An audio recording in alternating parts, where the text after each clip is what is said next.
The Great Pyramid of Giza concentrates electromagnetic energy. That is not a theory. That is not ancient alien speculation. That is peer-reviewed physics, published in one of the most respected applied physics journals in the world. A team of physicists built a precise electromagnetic model of the pyramid, hit it with radio waves in simulation, and watched what happened. The structure didn't scatter the energy. It didn't absorb it evenly. It collected it. It focused it into specific points inside the monument and directly beneath its base. And when the researchers mapped exactly where that energy concentrates, the hot spots landed on the pyramid's internal chambers. The same chambers that have confused archaeologists for 200 years. The same chambers that contain features no tomb has ever needed. Here's the part they don't put in the headlines. No mummy has ever been found inside the Great Pyramid. No treasure. No burial inscriptions.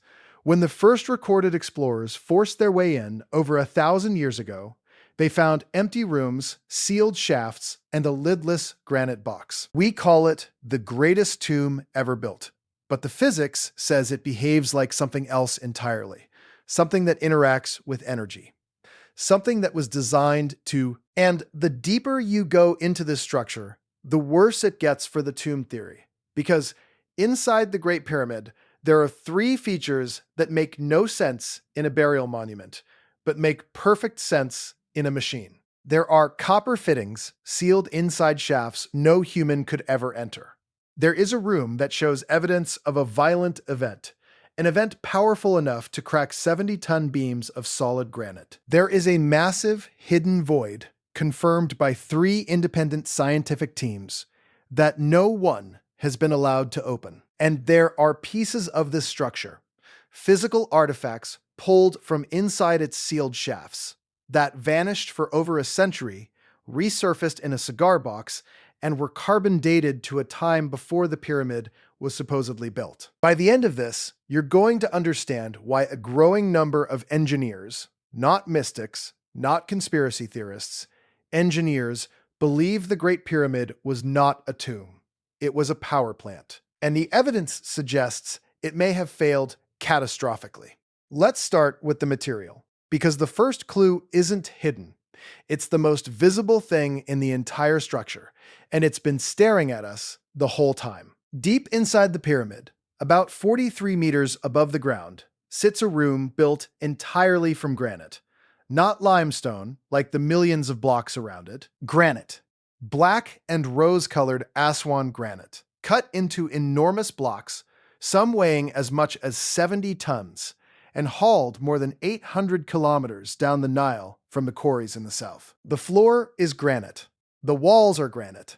And the ceiling is 9 granite beams, so massive that modern engineers still debate how they were lifted into place. Then, above that ceiling, hidden where no visitor would ever see them, the builders stacked 4 more layers of giant granite beams. 43 beams in total, arranged in tiered chambers, one on top of another, crowned by a pointed limestone roof. The mainstream explanation is that this was structural. The beams relieve the weight of the pyramid pressing down on the chamber. It sounds reasonable. But that explanation has a problem. The Queen's Chamber, sitting lower in the pyramid with even more stone above it, has a simple pointed limestone ceiling and no granite at all. And it has held perfectly for 4,500 years. If limestone alone could protect a chamber under greater load, why did the builders drag thousands of tons of granite across 800 kilometers for this one room? Why this stone, in this place, at this cost? And while we're asking questions, ask this one. Where is the pharaoh? In the year 820, the Arab Caliph al-Ma'mun ordered his men to tunnel into the Great Pyramid by force. His engineers heated the stone with fire, cracked it with vinegar, and battered their way through until they broke into the internal passages. What they found became legend, because they found nothing. No mummy, no gold, no burial goods, no inscriptions naming a king. Just bare passages, sealed plugs, and in the granite room at the top, a single rectangular granite box with no lid and nothing inside it. And One more detail that gets overlooked. The ceilings show no soot. Thousands of years of supposed funeral processions, priests and workers moving through pitch-black passages, and yet the original chambers carry no trace of torch smoke. Whoever moved through this building either didn't need fire to see, or was never really there at all. Here's where it stops being an archaeology question and becomes a physics question. Granite is roughly 55% quartz crystal, and quartz has a property that engineers use every single day in watches, radios, sonar, and precision electronics. It's called the piezoelectric effect. When you put quartz crystal under mechanical stress, when you squeeze it, flex it, or vibrate it, it generates an electrical charge. Not metaphorically, measurably.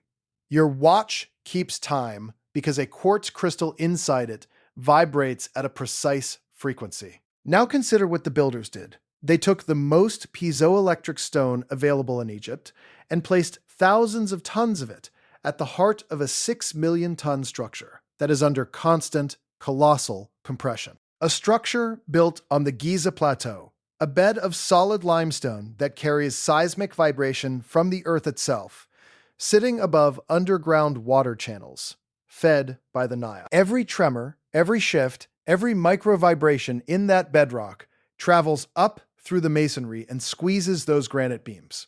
And stressed quartz produces charge. For decades, scholars dismissed all of this as coincidence. The granite was prestige. The location was tradition. Then, in 1998, a British-born aerospace and manufacturing engineer named Christopher Dunn published a book called The Giza Power Plant, and he made an argument that mainstream Egyptology has never actually answered. Dunn wasn't reading mythology. He was reading the building itself, the way an engineer reads a machine. And he pointed out something devastating in its simplicity. Every feature of the Great Pyramid's interior that makes no sense in a tomb makes sense in a device designed to convert the Earth's vibration into usable energy. The granite is the transducer.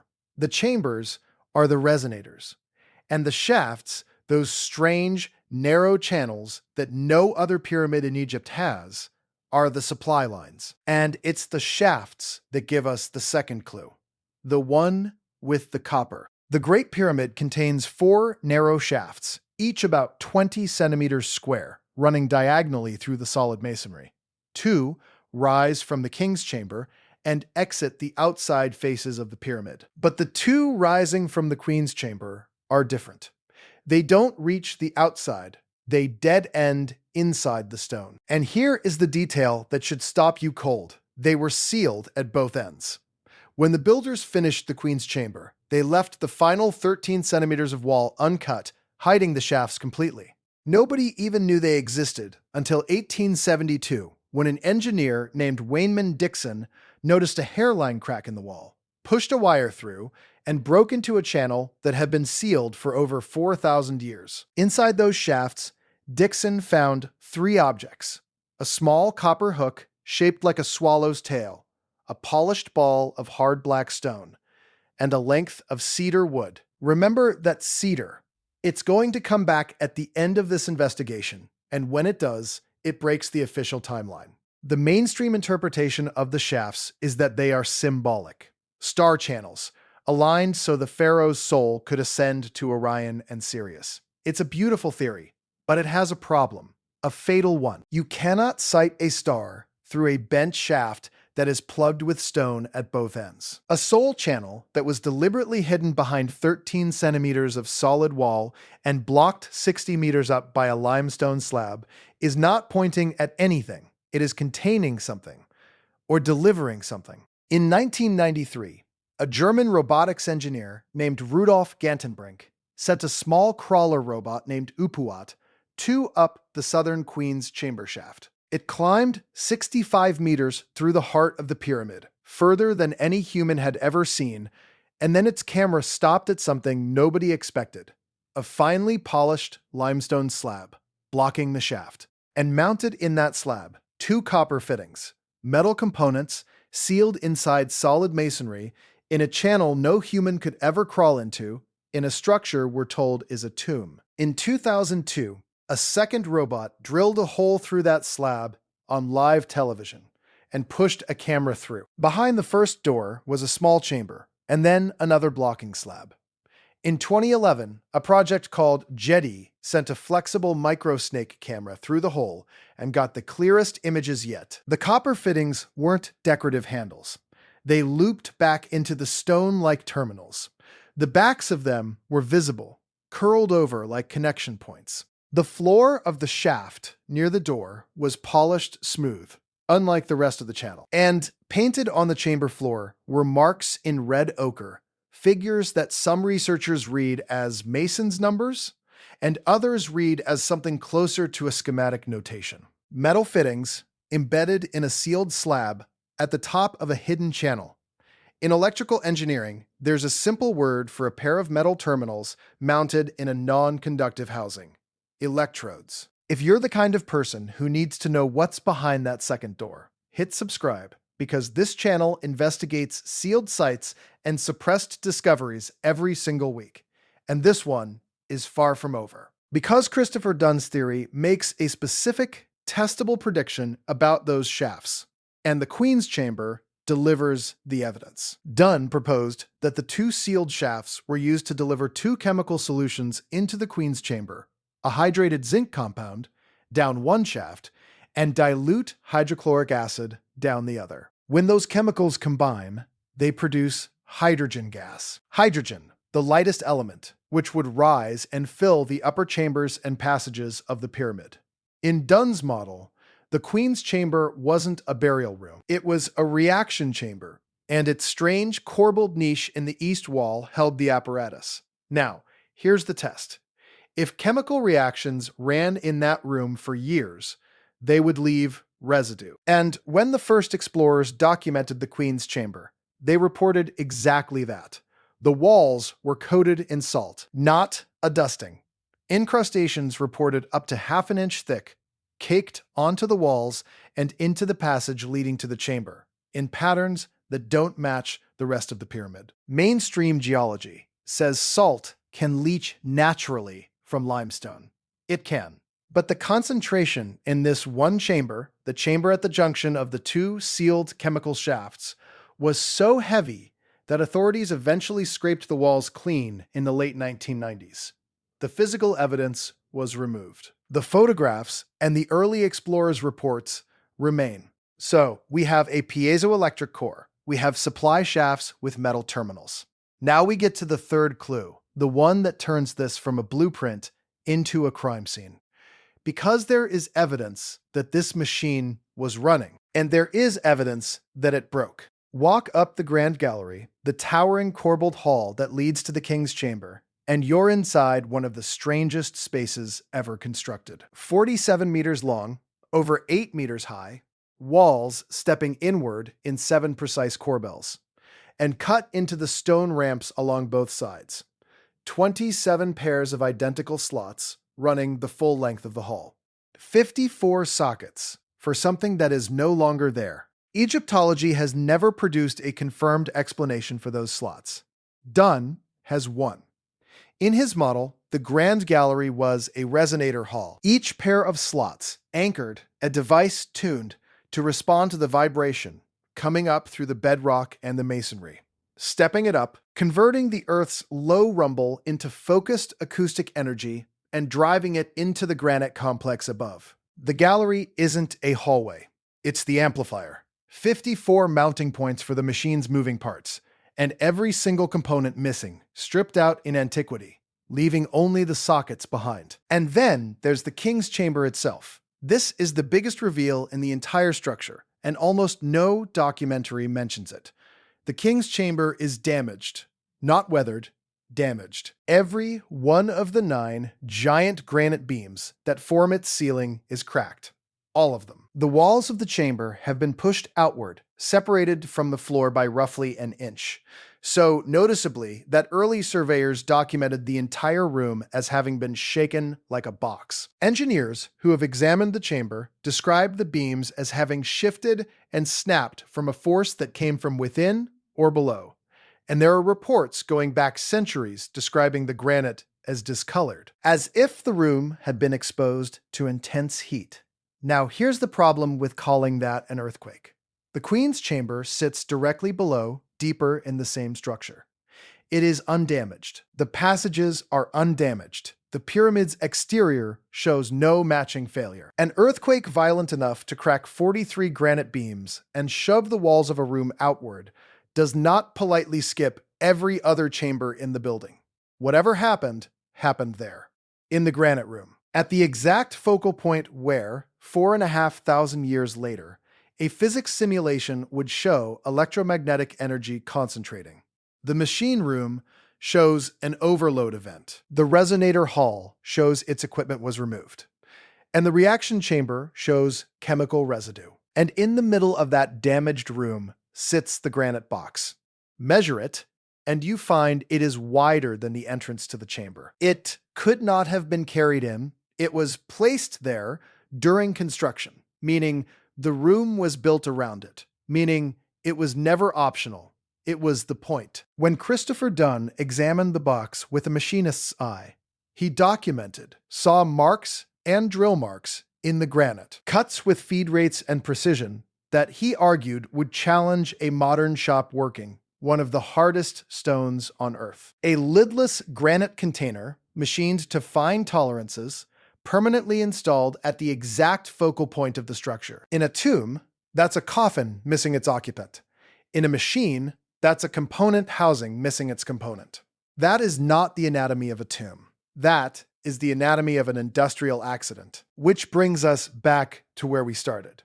The physics paper. In July 2018, researchers from ITMO University in St. Petersburg, working with the Laser Zentrum in Hanover, Germany, published a study in the Journal of Applied Physics titled Electromagnetic Properties of the Great Pyramid. They modeled the monument's response to radio waves in the 200 to 600 meter wavelength range and found resonant states, specific frequencies at which the pyramid's shape excites electromagnetic dipole and quadrupole moments. In plain language, at the right frequencies, the pyramid rings like a tuned instrument. And when it rings, it doesn't spread the energy out. It concentrates it in its internal chambers and focuses it downward, beneath the base, into the bedrock, into the exact spot where the builders carved the pyramid's least explained feature, the subterranean chamber, a rough, unfinished room cut 30 meters down into the living rock, directly under the apex. The researchers were careful. They said, the builders almost certainly didn't know about these properties. Maybe. But consider what sits under that bedrock. The Giza Plateau lies above the water table of the Nile, an aquifer, flowing groundwater beneath a resonant limestone mass with a piezoelectric granite core suspended inside it. Now consider that exactly one man in modern history built a structure to that same specification. In 1901, on Long Island, New York, Nikola Tesla began constructing Wardenclyffe Tower, his wireless energy transmitter. Tesla didn't just build a tower. He drilled deep beneath it and drove iron pipes over 100 feet down, specifically to grip the earth and reach groundwater, because his patented system transmitted energy through the ground and the atmosphere, using the earth itself as the conductor. A resonant structure coupled to the bedrock, over an aquifer, designed to pull and push energy through the planet. Tesla's funding was cut when his backer, J.P. Morgan, reportedly asked one question. If anyone can receive the energy, where do we put the meter? The tower was demolished. The Great Pyramid matches Tesla's configuration point for point, 4,500 years earlier, and its geometry is stranger than the postcards show. In 1940, a British pilot flying over Giza at dawn on the equinox photographed something invisible from the ground. The pyramid doesn't have 4 faces. It has 8. Each face is very slightly folded inward along its center line, a concavity so subtle it can only be seen from the air in raking light. It is the only pyramid in Egypt built this way. Concave surfaces do one thing in physics. They gather and focus what hits them. And here is the coincidence that keeps physicists up at night. The speed of light in a vacuum is 299,792,458 meters per second. The latitude of the Great Pyramid is 29.9792 degrees north. The same digits in the same order. Skeptics call it numerology. Maybe it is, but it sits on top of everything else. And everything else keeps growing. In 2017, the Scan Pyramids Project published a discovery in the journal Nature. Using muon tomography, a technique that images the inside of solid structures using cosmic ray particles, they found a massive void inside the Great Pyramid, at least 30 meters long, sitting directly above the Grand Gallery. Not a crack, not a gap, a hidden space the size of an airliner cabin unknown to Egyptology, sealed inside the masonry. And this wasn't one team's anomaly. 3 independent groups, from Nagoya University, the KKK Particle Physics Laboratory in Japan, and the CEA in France, using 3 different muon detection technologies. All found it. Same location, same scale. The response from Egypt's antiquities establishment was immediate. The committee overseeing the project, led by the country's most famous archaeologist, publicly dismissed the announcement, insisting there was no new discovery and criticizing the team for publishing at all. In 2023, Scan Pyramids confirmed a second hidden space, a 9-meter corridor behind the chevron blocks on the north face.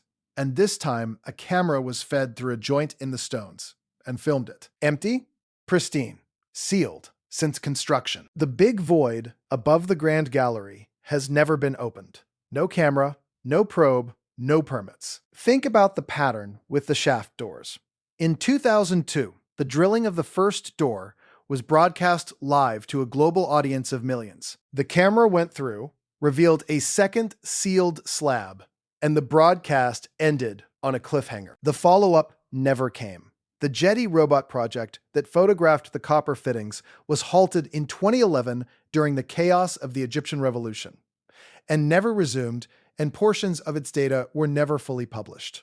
The doors at the top of the Queen's chamber shafts remain closed. The pattern repeats. Every time an instrument reaches deeper into this structure, it finds something that shouldn't be there, and then the investigation stops. And then there's the cedar, the piece of wood Wayneman Dixon pulled out of the sealed northern shaft in 1872. It was shipped to Britain, and then it vanished. For over a century, one of only 3 objects ever recovered from inside the pyramid's sealed shafts was simply lost. Then, in 2020, a curatorial assistant at the University of Aberdeen found it, fragmented inside an old cigar box, misfiled in the wrong collection. It was radiocarbon dated. The result came back between 3,341 and 3,094 BCE. Khufu, the pharaoh who supposedly built the pyramid as his tomb, reigned around 2560 BCE. The wood sealed inside the Great Pyramid's hidden shaft is roughly 500 years older than the man who is supposed to have built it. The official explanation is that the builders used old wood, an heirloom, or timber from long-lived trees. Possible. But notice what just happened. The one physical object from inside the sealed shafts that could be scientifically dated came back centuries too early, and the response was to explain it away rather than re-examine the timeline. Now, let's slow down and be honest with each other. Does all of this prove the most extreme version of the story, that the Great Pyramid was a functioning power plant lighting up the ancient world? Probably not. And you should be suspicious of anyone who tells you it's certain. The ITMO physicists themselves said the pyramid's electromagnetic behavior is a property of its size, shape, and material, and that any structure with those parameters would do the same. Resonance doesn't require intent. The granite could be over-engineering by builders who had already watched an earlier pyramid's chamber crack. The salts in the Queen's chamber could be natural leaching concentrated by that room's unique ventilation. The big void could be a construction feature, a weight-relieving cavity the builders left as insurance above the Grand Gallery. Every individual clue has a conventional explanation. That is true, and it matters. But here is what the conventional story still cannot do. It cannot produce a body. Not one royal mummy has ever been found in the Great Pyramid, and no ancient source describes one being buried there. It cannot explain copper fittings installed at the top of a shaft that was sealed at both ends before the building was even finished. Hardware placed where no priest, no robber, and no soul would ever see it. It cannot explain why a tomb needed a precision superior to almost anything built since. A base leveled to within about 2 centimeters across, 13 acres, aligned to true north within a 20th of a degree, more accurately than the Royal Observatory at Greenwich. And it cannot explain why the one room built from piezoelectric stone is the one room that was torn apart from the inside. Even the grounded version of this story is extraordinary. At minimum, the builders encoded an understanding of geometry, geodesy, and material behavior that we do not credit to anyone on Earth for another 4,000 years. The question is not whether the Great Pyramid is more than a tomb. The question is how much more? Because if even the conservative version of Dunn's theory is right, if this structure was built to couple with the Earth's own energy in any capacity, then our history is missing a chapter. It would mean a society we call Bronze Age understood resonance, chemistry, and the planet itself as a system, and built at a scale we still can't casually replicate. It would mean that knowledge was gained somewhere, refined somewhere, and then lost so completely that we spent 2,000 years calling its greatest artifact a grave. And it would mean the most important room in the Great Pyramid might be the one nobody has ever entered. The void is still up there. 30 meters of confirmed, sealed, unexplored space hanging above the Grand Gallery, above the stripped resonator slots, above the cracked granite of the machine room. 3 teams of physicists proved it exists. Not one camera has been allowed inside. What did the builders seal above the heart of the machine? The missing components from those 54 empty slots. The answer to what broke the king's chamber. Or nothing at all. Which would be its own kind of answer. Tonight, when the tourists leave and the lights on the plateau shut down, the Great Pyramid will do what it has done for 4,500 years. It will sit in the dark on its bed of limestone, over the slow-moving water beneath, 6 million tons of stone, under constant pressure, granite quietly flexing at its core. The doors at the top of the shafts are still closed. The void has never been opened. The permits are still pending. And according to the physics, when the right waves pass through it, the Great Pyramid is still doing the one thing it was shaped to do. It is still concentrating energy, still tuned, still waiting. If you want to know what else the ancient world built that we've been told to walk past, watch the next investigation on screen right now.